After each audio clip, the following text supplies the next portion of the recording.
Hey guys, it's Kaylee, and today I'm going to go over with you guys one of the English language arts and literacy standards.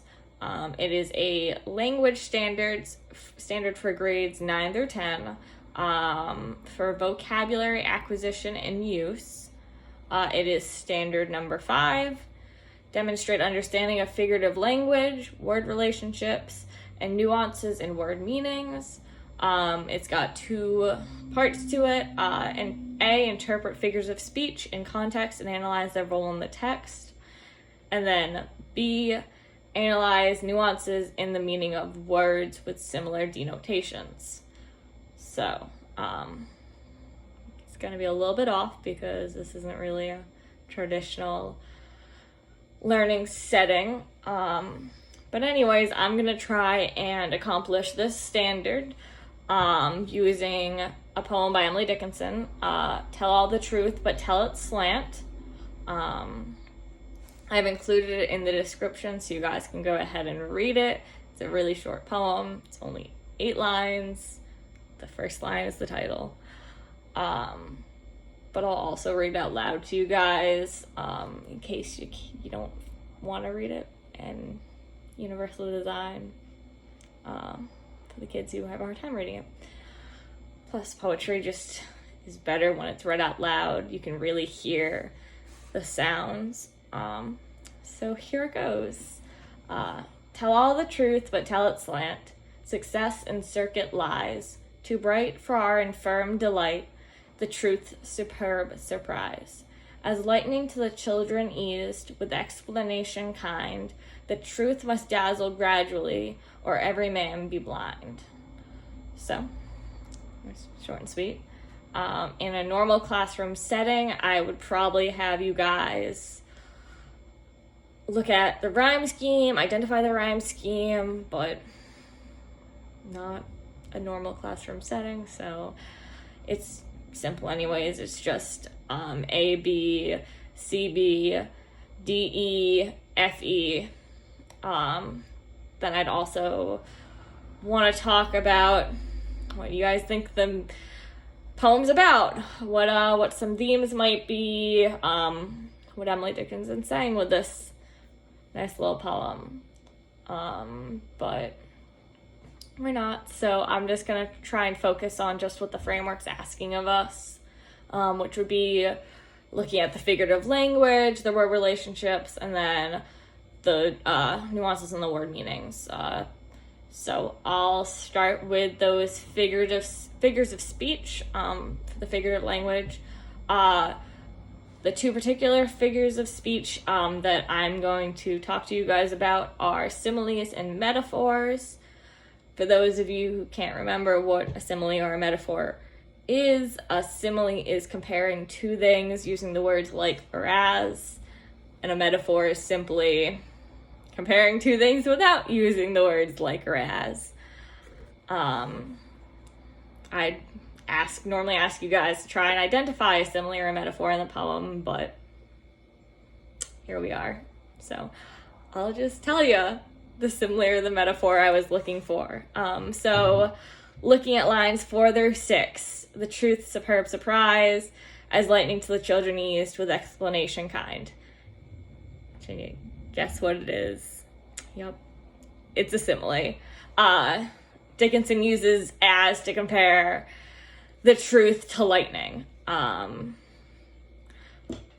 don't want to say there's no metaphors in this poem, but there really aren't any clear, concise metaphors. Like there is that clear example of a simile. But you could potentially make an argument that the entire poem is a metaphor comparing truth to the light. Dickinson uses a lot of imagery in this poem that connotates lots of images of light. So you've got the 2 bright in line 3, lightning in line 5, dazzle in line 7. So it wouldn't be a stretch to make that argument, but again, no clear short metaphor anywhere in the poem in particular. So that would be covering the figurative language aspect of the standard. Up next, we'd be looking at word relationships. kind of hard to do that entirely in this poem. I think the best way would be to look at the relationships of the sounds of the words in the poem, because that's really important to poetry.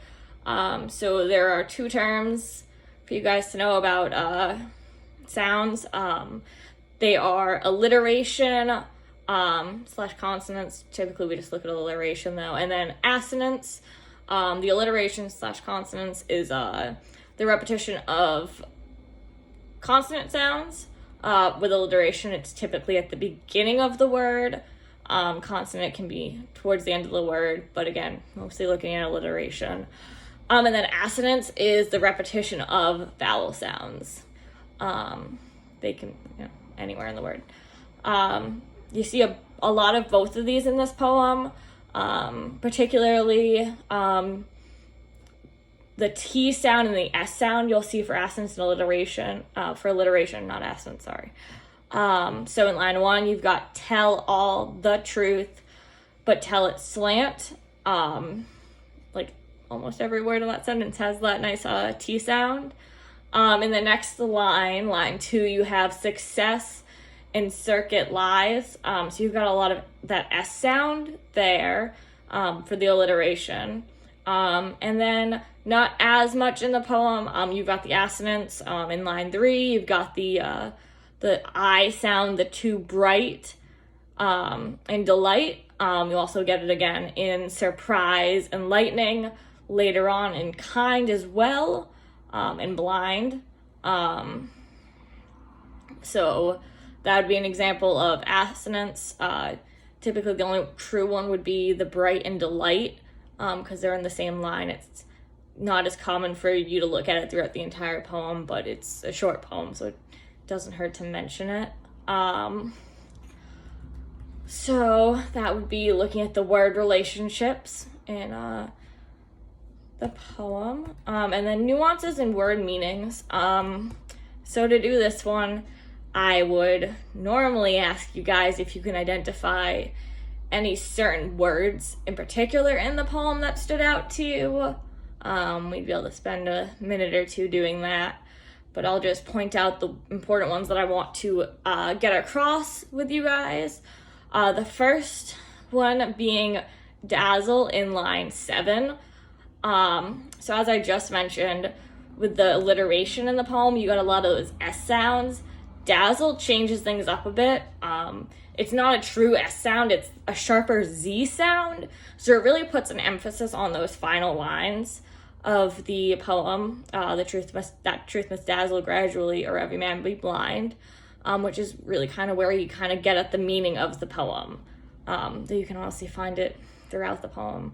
So that'd be one example of looking at the word. She could have used sparkle or something else that had a similar meaning, but it didn't have that same effect.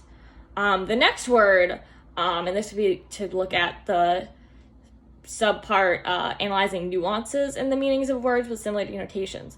So in line 2, Emily Dickinson uses the word circuit, which has a couple of connotations and denotations. The first being circuit as in like a circuit track, so like a circular track like for the horses to run races around. But another one that, I don't know if this came to you guys' mind first or not, but would be like electrical circuitry. While that one seems a little weirder, it's probably intentional that comes to our mind.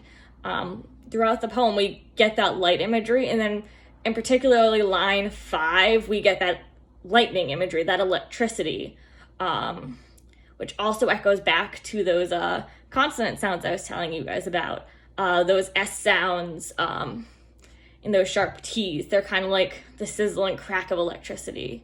And I think Dickinson entirely was intentional with her word choice there. That is basically it.